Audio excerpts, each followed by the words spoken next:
bringing home of the army which was going on all the time, and the fitting out of other armies to go to the other end of the world, the getting our industries started on civilian basis. There is something almost magical about the language of power. It takes simple ideas, tosses them into a verbal blender, and serves up something that sounds profound but is mostly air. Few wield this magic better than India's Prime Minister. मैंने बुराइयों को निकट से देखा है।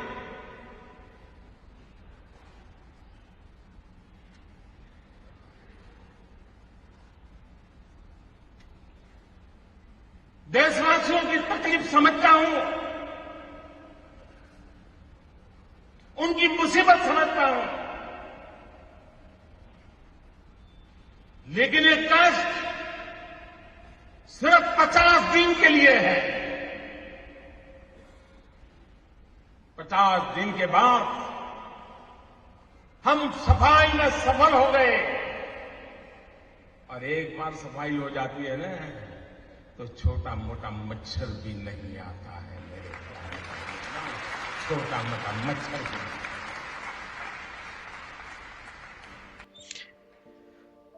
He uses what we call the winding diatribe, a speech technique beloved by the powerful, where one talks a lot, sounds wise, and leaves the audience nodding in agreement without actually answering anything of use. Take his 2020 call to light lamps, Diya, for Corona warriors, that speech. और उस समय यदि घर की सभी लाइटें बंद करेंगे, चारों तरफ जब हर व्यक्ति एक एक दिया जलाएगा, तब प्रकाश की उस महाशक्ति का एहसास होगा, जिसमें एक ही मकसद से हम सब लड़ रहे हैं, ये उजागर होगा। This is neither a plan nor any profound metaphor.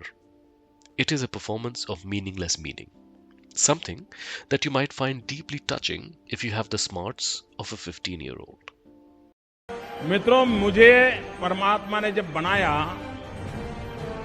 तो उसके जो आईटी प्रोफेशनल्स थे, उन्होंने ऐसा सॉफ्टवेयर डाला है कि मैं छोटा सोच ही नहीं सकता।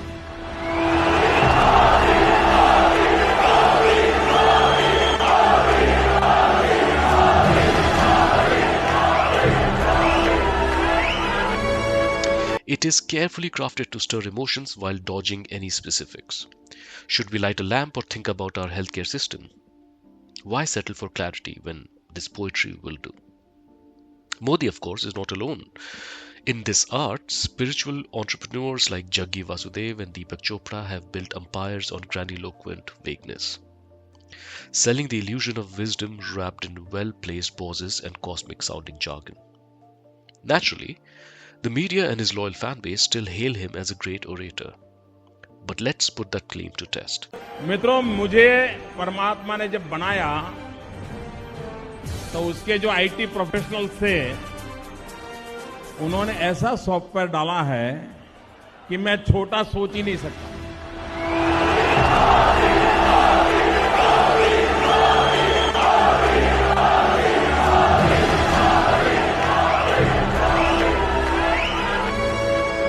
In the violence of the 2002 Gujarat riots. But I was wondering if you could speak to the broad lessons you draw from that time.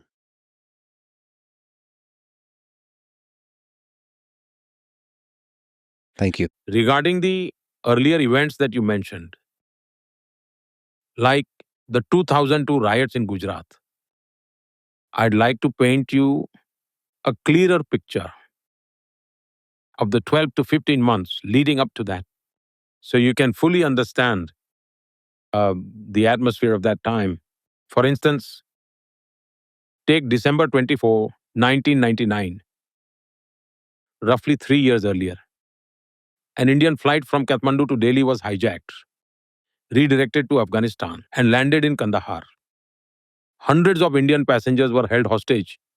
It caused massive turmoil across India as people faced life and death uncertainty. Then, in the year 2000, the report Delhi was attacked by terrorists. Yet another crisis struck the nation, intensifying fear and turmoil. On September 11, 2001, the Twin Towers in America faced a devastating terror attack, once again shocking the entire world. Because ultimately the people behind these attacks were driven by a similar mindset. Then, in October 2001, terrorists attacked the Jammu and Kashmir Assembly. Soon after, on December 13, 2001, India's parliament struck it. Within just 8 to 10 months, these major global terrorist attacks took place. Violent incidents that led to bloodshed and loss of innocent lives. In such a tense environment, even the smallest spark can ignite unrest. The situation had already become extremely volatile. In such times, suddenly, on October 7, 2001, I was given the responsibility of becoming Chief Minister of Gujarat. This was an enormous challenge. At that time, Gujarat was recovering from a devastating earthquake, the largest of the previous century, which had left thousands dead. My first major task as Chief. People think I'm smart, but I'm not smart. Notice how Modi ji's response begins like a bad history lesson, where the key event, 2002, is conveniently buried under an avalanche of other tragedies. He rattles off a grim catalogue: Kashmir, hijacking, Red Fort attack, 9/11, JNK Assembly attack, Indian Parliament attack. The intended effect? To situate Gujarat's violence within a grander narrative of national turmoil, as if communal riots were just another unfortunate page in a long tragic book. It also absolves him of any hand, although subtly. It's a bit like a CEO deflecting questions about a factory fire by listing every global recession and stock market crash in history. You laugh at it, but you think this is profound. The problem with this framing is that while terrorist attacks are external threats, state-handled riots involve the government's role, or in this case, perhaps its convenient absence. Next, he shifts gear into his rags to reluctant ruler arc. He had just taken office, he was new, there was an earthquake, election had just happened. The subtext? Look, I had enough on my plate. It's the equivalent of a pilot explaining away a crash by detailing his busy morning. Missed alarm, skipped breakfast, turbulence. It might elicit some sympathy, but it does little to address whether he was actually at the control. If the point is to portray himself as an overwhelmed outsider, it conveniently sidesteps the fact that political inexperience does not absolve one of accountability. Modi then plays the well-worn riots have always happened card, essentially arguing that Gujarat was a hotbed of communal violence long before he arrived. This is the verbal equivalent of a landlord dismissing complaints about a leaking roof by saying it's monsoon. Yes, Gujarat had witnessed communal violence before, but that does not automatically place 2002 on the same moral or administrative plane. This is a false equivalence that blurs the specific nature of what made the riots under his tenure unequally violent, damning allegations of state complicity, deliberate inaction, and targeted brutality. Modi then invokes the Supreme Court's clean chit.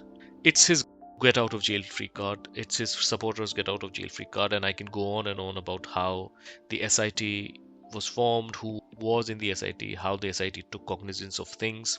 There is just a lot more to the SIT, and Ashish Khaitan has done a fabulous report that must be read.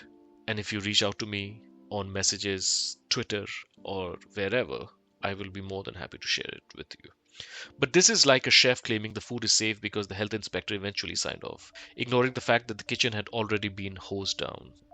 Having swerved past accountability, Modi then shifts to his favorite terrain, self-praise.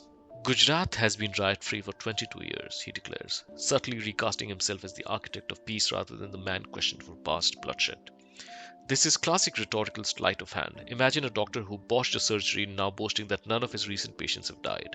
The issue isn't what came after, it's what happened then, and that chapter remains conspicuously underexplored. And also, once you kind of ghettoize a whole community and push them to the brink, and then you cannot praise yourself for being man of peace when a whole community lives under your fear every second of the day. Modi also offers a philosophical treatise on the difference between criticism and baseless allegation. This is the kind of answer that sounds profound but achieves absolutely nothing. By painting all scrutiny as unfair attacks, he avoids having to differentiate between legitimate concerns and political noise. It's the equivalent of a CEO dismissing every financial scandal as corporate gossip.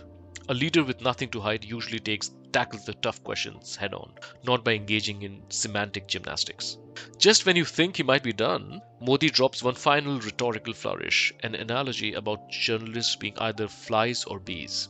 This is a classic Modi maneuver, and with a vivid, memorable metaphor that has little to do with the actual topic. The idea, good journalists focus on his achievements, while bad ones buzz around the dirt of 2002. It's a clever way to plant the idea that scrutiny itself is suspect, that the real problem isn't the riots, but those who won't stop talking about them. It's a distraction technique as old as politics itself.